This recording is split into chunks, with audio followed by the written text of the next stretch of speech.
नमः शिवाय।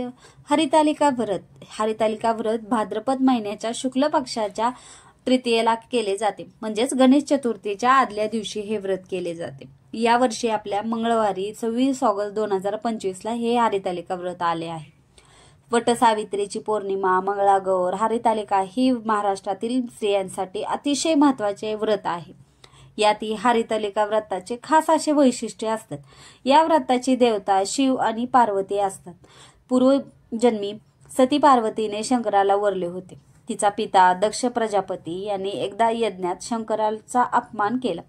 तो सहन न होऊन तिने यज्ञकुंडात स्वतःला जाळून घेतले। नंतर ती हिमालयाची कन्या म्हणून जन्माला आली आणि नंतर उग्र तप करून पुन्हा ती शंकराची अर्धांगिनी झाली। अशी ही दृढनिश्चयी स्वाभिमानी पतिव्रता पार्वती स्त्रियांसाठी महान असा आदर्श आहे।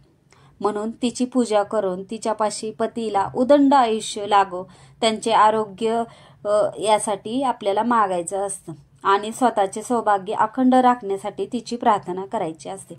आता हरितालिका व्रतासाठी काय काय सामग्री लागते ते तुम्हाला पहिल्यांदा दाखवते। हळदी कुंकू, सौभाग्य साहित्य आपल्याला सगळं अगोदरच जमा करून ठेवावं लागतं, कारण हरितालिका व्रतामध्ये आपल्याला खूप साहित्य लागतं। तर पहिल्यांदा मी हळदी कुंकू घेतले। सौभाग्याचं पहिलं लेणं म्हणजे आपला हळदी कुंकू, ते तर घ्यावंच लागतं, कारण आपल्याला महादेवांबरोबर पार्वतींची ही पूजा करायची असते, त्यामुळं हळदी कुंकू घ्यावं लागतं।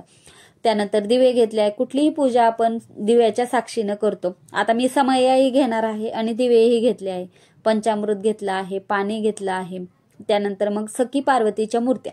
आता सखी पार्वतीच्या मूर्त्या प्रत्येक ठिकाणी तर काही मिळत नाहीत, पण आता इथं मला मिळाल्या आहेत। पण जर मिळत नसेल तर तुम्ही वाळूच्या बनवू शकता, छोट्या छोट्या बनवायच्या। आणि जेव्हा माझ्याकडे मूर्त्या नव्हत्या तेव्हा मी ही वाळूच्याच बनवायचे। नंतर मी गणपतीची तुमच्याकडे मूर्ती असेल तर ती घेऊ शकतात, नाहीतर तुम्ही सुपारी घेतली तरी चालेल। आणि त्यांना नैवेद्य दाखवण्यासाठी गुळ खोबरं, साखर घेतली आहे। नंतर कापूर आपल्याला आरती करण्यासाठी, अगरबत्ती घेतली आहे आणि शृंगाराचं साहित्य। आता तुम्ही दोघींसाठी वेगवेगळं घेऊ शकता, नाहीतर एक घेतलं तरी चालतं। त्याच्यामध्ये बांगड्या, मंगळसूत्र इतकं घेतलं तरी चालतं, नाहीतर तुम्हाला मिळालं तर असं बाजारामध्ये आता अवेलेबल होतं शृंगाराचं साहित्य म्हणलं की ते देतात, तर तसं घेऊ शकता। आणि विड्याचे पानं, आता विडे मी 2 ठेवते, कुठे कुठे 5 ठेवतात, पण आमच्याकडे 2च ठेवतात विडे। आणि 2 विड्याचा मान असतो, त्याच्यावर आपल्याला खारी, खोबरं, हळकुंड, सुपारी, बदाम असं ठेवायचं असतं। तर त्यानंतर वस्त्रमाळ घेतली आहे। वस्त्रमाळ ही महत्वाची आहे। तुम्ही महादेवासाठी पांढरं वस्त्रही घेऊ शकता।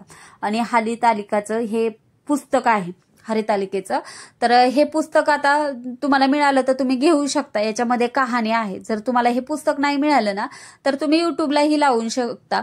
आणि आपल्याला आरतीही याच्यामध्ये दिलेली आहे। आणि पूजा करण्यासाठी मी वस्त्र घेतले। आणि आमच्या इकडं कणीस आणि काकडी घेतली जाते, मुळा घेतला जातो, धोत्र्याचं पान, फूल हे मिळतं गावाकडं, तर ते घेतलं जातं। आणि 16 प्रकारची पत्री। आता पत्रीमध्ये सगळे फळाचे काय आपल्याला मिळणार नाही, तर तुम्ही फुलाची आणि फळाचे 2 भस्मही घेतलं। आणि तुम्ही चंदनही घेऊ शकता, चंदन पावडर ही घेऊ शकता। तर असं साहित्य सगळं गोळा करायचं। आणि आपल्याला वाळू घ्यायची आहे आणि वाळू आपल्याला धुवून घ्यायची आणि त्याच्यापासून आपल्याला शिवपिंड करायची असते। आणि मूर्त्या नाही मिळाल्या तर त्याच्यापासून आपल्याला सखी पार्वती करायची, तर त्यासाठी भरपूर अशी वाळू लागते। पूजा करताना आपल्याला आहे ना पहिल्यांदा आचमन करायचं असतं, तर तुम्ही तांब्या, फुलपात्र, पळी, तामण हेही घ्यायचं असतं। आणि तुम्ही नंतर केळीची खांबही लावू शकतात। हरितालिका पूजेमध्ये तुम्हाला जसं चांगलं करता येईल तेही करू शकतात। आणि शिवपिंड आपल्याला वाळूची बनवावं लागते, त्यामुळे चांगली शिवपिंड बनवण्यासाठी भरपूर अशी वाळू घ्यायची। हळद कुंकू हे तर आपण घेतोच, पण तुम्ही नारळही वाहू शकतात महादेवांना। तुम्ही 16 प्रकारच्या पत्री घ्यायच्या। आता पत्रीमध्ये तुम्ही कुठले कुठले घेऊ शकतात मी तुम्हाला सांगते। चाफ्याची, केवड्याचं, कण्हेरी, बकुळ, धोत्रा, कमळ, शेवंती, जास्वंत, मोगरा, अशोक, तर याच्या तुम्ही पत्री घेऊ शकता सगळ्या। आता हे फुलाचे झाले, पण तुम्ही अशोकाची, आवळा, दुर्वा, कण्हेरी, कदम, ब्रह्मी, धोत्रा, आगाडा, बेल हेही घेऊ शकता। असे 16 प्रकारच्या आपल्याला पत्री घ्यायच्या असतात। आणि पत्रीला इतकं महत्व आहे हरितालिका पूजेमध्ये, की त्याच्याशिवाय आपण पूजा करू शकत नाही. तर ह्या पत्री घेऊन आपल्याला पूजा करायची असते. तर एवढं साहित्य आपल्याला लागतं. पण याच्यामध्ये काही साहित्य नसेल तर ही पूजा आपली होऊ शकते. कधी कधी कुठलं साहित्य कुठे मिळते तर कुठं मिळत नाही, तर त्याच्यानुसार आपल्याला पूजा करायची आहे. तर 5 फळं ही घेतली जातात आणि या दिवशी आपल्याला उपवास करायचा असतो, जागरण करायचं असतं आणि जागरणाला खूप महत्त्व असतं या पूजेमध्ये. व्हिडिओ आवडला असेल तर प्लीज लाईक करा, शेअर करा, सबस्क्राईब करा. भेटूया नवीन एका अशाच छानशा व्हिडिओमध्ये. तोपर्यंत श्री स्वामी समर्थ.